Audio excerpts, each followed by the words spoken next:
Hello guys, welcome to my YouTube channel. Today we are going to see solution of differential equation. While there are many methods, let's check out the first one, which is the variable separable method. So this is the differential equation given for the problem dy by dx is equal to e raised to x plus y. So this can be solved using variable separable method. So we can write dy by dx is equal to e raised to x into e raised to y. Take y terms on one side, dy e raised to minus y is equal to e raised to x, dx on that side, so this becomes e raised to x into dx.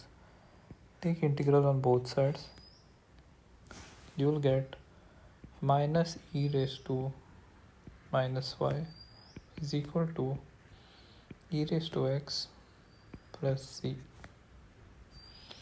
That is nothing but equal to, take this term, this, c that side, get e raised to x plus e raised to minus y is equal to minus c.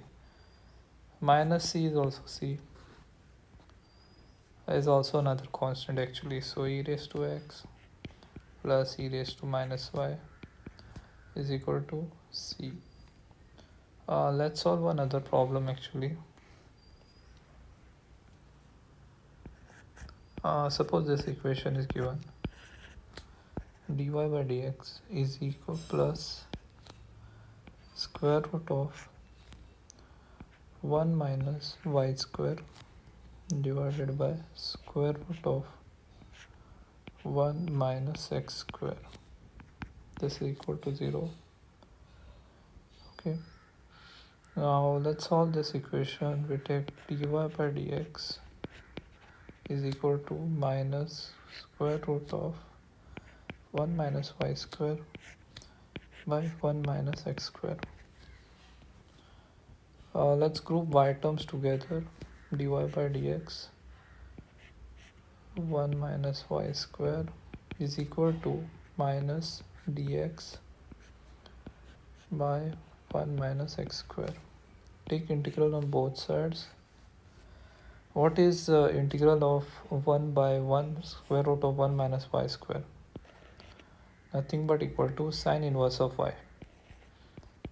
This is equal to sine inverse of y is equal to minus sine inverse of x plus c. Sine inverse of x plus sine inverse of y is equal to c. This is the solution of the differential equation. Okay guys, thanks for watching this video. If you have any doubts, please write in the comment section. Also, if you want more updated content, please subscribe to my channel.